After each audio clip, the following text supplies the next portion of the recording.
If you have a problem with Candace, you have a problem with me.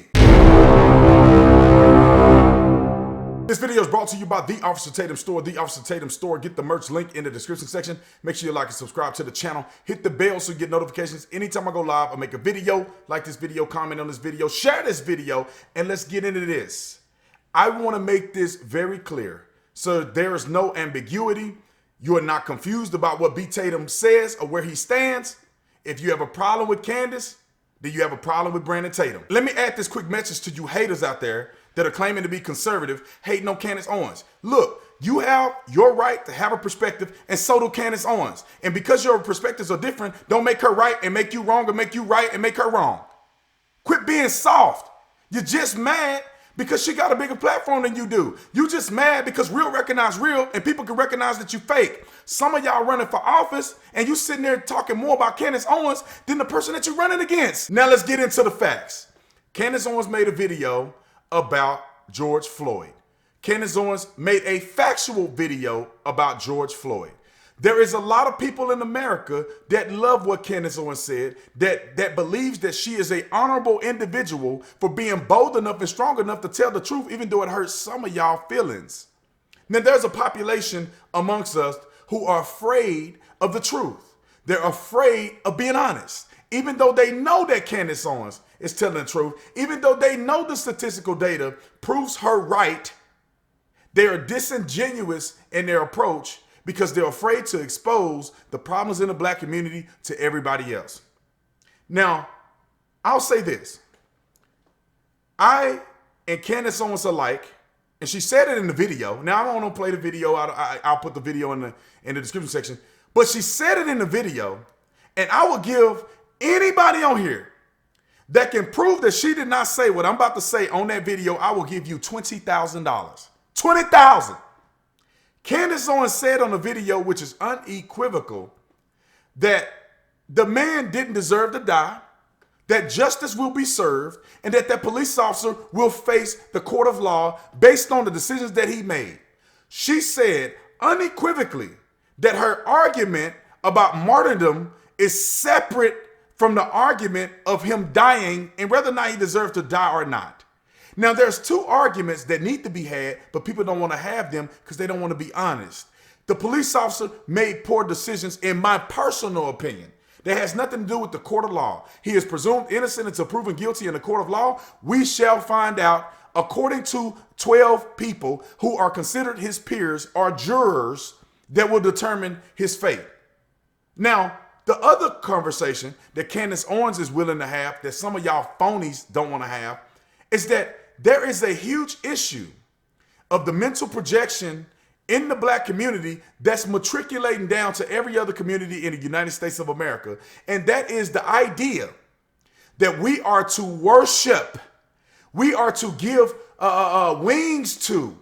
We cannot say a foul word against people who live a life of extreme criminal behavior, and then once they die, we can't say nothing about it. They're off limits. It is ungodly to speak of the truth because the person died at the hands of what? A white police officer.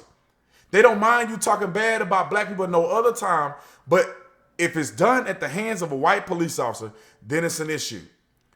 George Floyd, and I don't know how many people, if he hadn't died, would be supportive of him. George Floyd committed tons of crimes. He's been in and out of prison. One of the most heinous crimes that he did, which I believe that all you women, female activists out there will have a problem with, is that he pulled a gun on a pregnant woman during a home invasion. Him and several other men rammed into a woman's house, put her at gunpoint, potentially traumatized her for the rest of her life. And then at the time of his death, he's doing methamphetamine and fentanyl. And some of y'all act like methamphetamine and fentanyl just sprinkles out of the air and falls into your system randomly.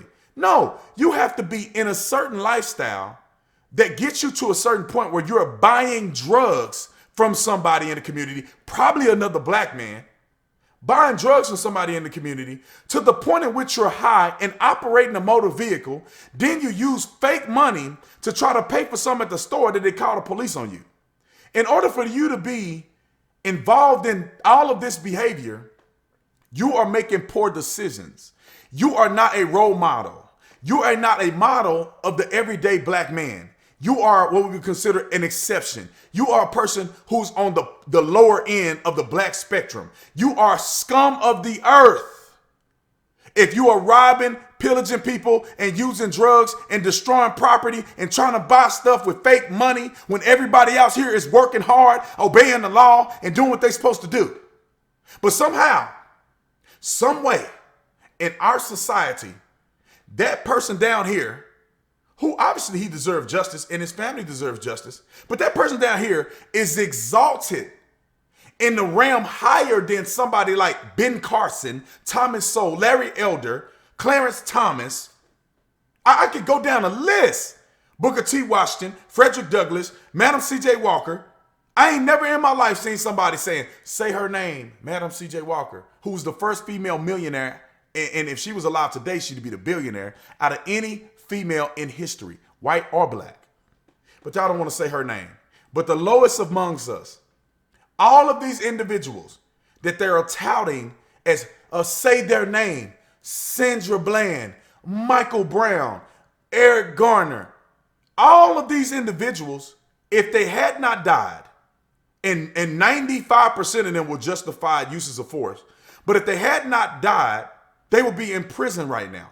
They would be doing time for crimes that they've committed.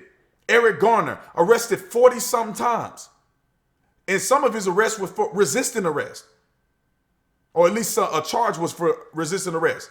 Sandra Bland assaulted a police officer and killed herself in jail. It's all on video camera. Nobody went in her cell. Nobody came out of her cell. This is not an Epstein. She did that. Instead of us addressing the fact that she had mental illness and us helping her with her suicidal ideations, we want to just brush it off as a police brutality. Tamir Rice, unfortunate situation. The little kid twirling a gun that did not have an orange tip on it. It was removed. The gun looked like a real gun. The police officer pulled up, he walked out, pulled the gun, and they shot him one time. No intent to kill, but subsequent to a justified use of force, that young man died. That was tremendously unfortunate. We can keep going down the list. Michael Brown was a justified use of force determined by not only the federal government, but local law enforcement as well. And anybody with a brainstem can tell there was a justified use of force by the police officer that unfortunately resulted in Michael Brown's death. But y'all keep touting all of these individuals.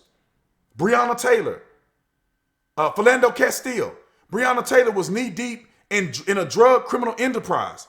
If she had not been killed, which was very unfortunate, she would be in prison right now, along with her ex-boyfriend, Mr. Glover. Now, let's talk about Philando Castile. Philando Castile would be in jail right now if he hadn't been shot. And let me tell you why. Because in Philando Castile's vehicle, he had illegal marijuana in a jar. Enough to send you to jail.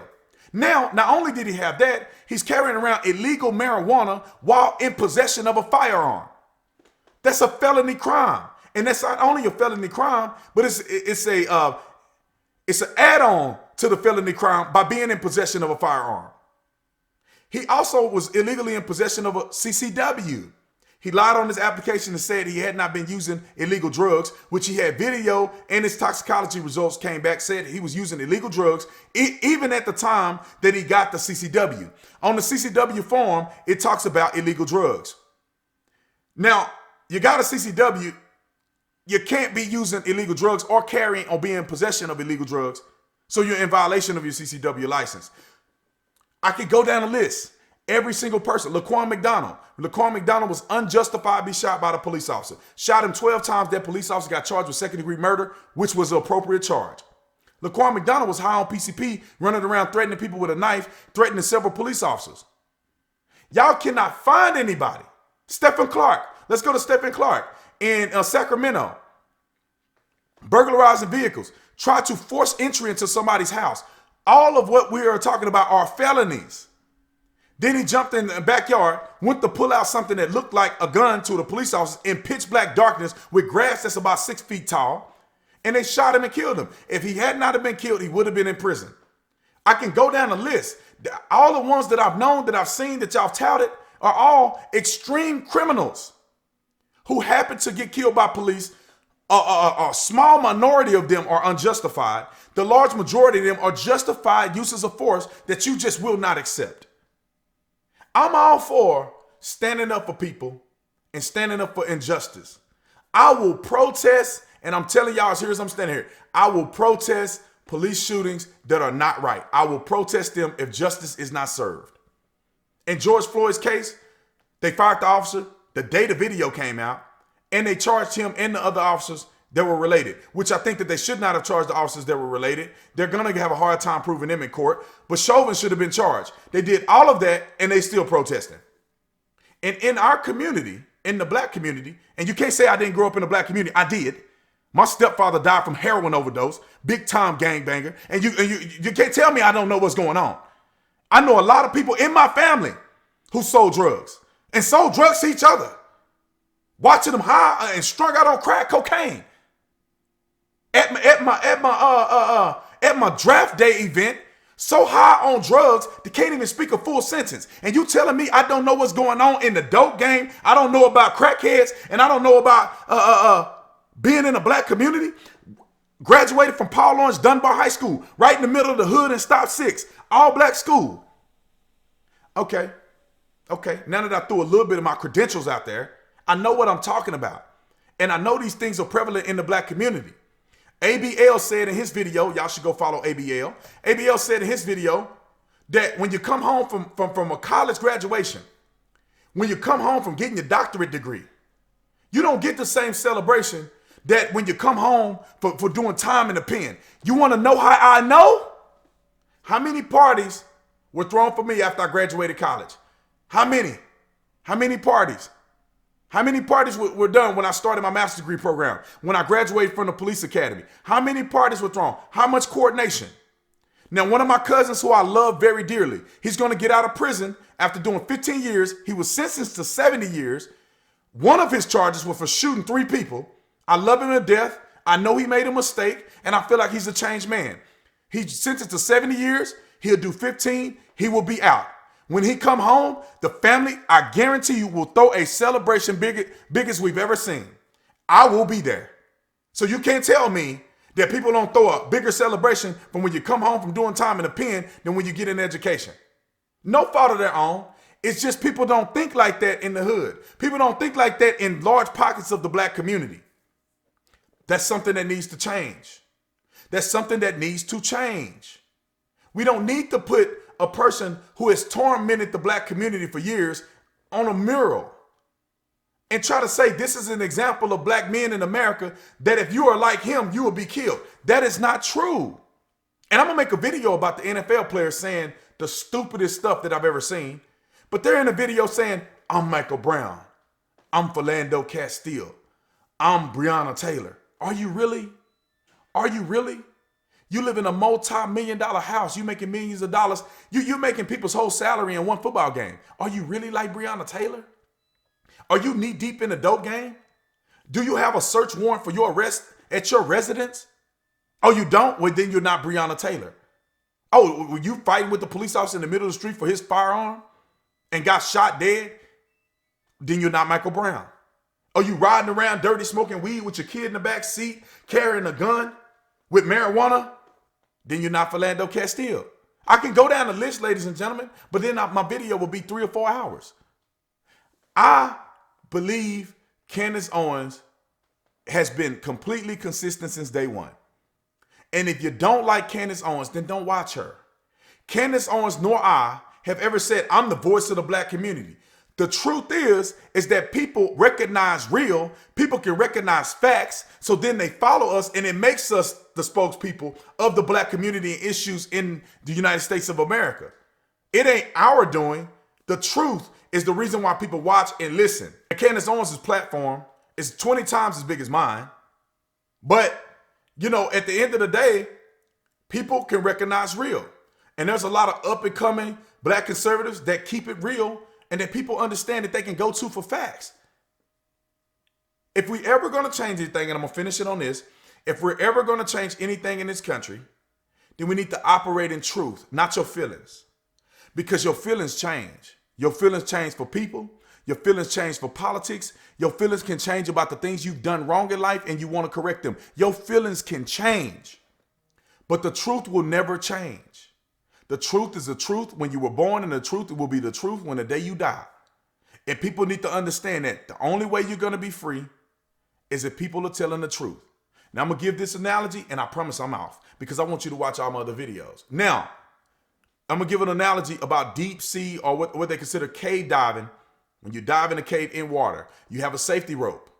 If you ever lose track or cut that safety rope, you have no way of finding your way back to the surface, back to freedom, back to air, to oxygen. Eventually, you will get lost in a cave. Your equilibrium is off. You don't know if you're up, down, left, right. You don't know how deep you are. You don't know how high you are. You will die eventually because you don't have the safety rope.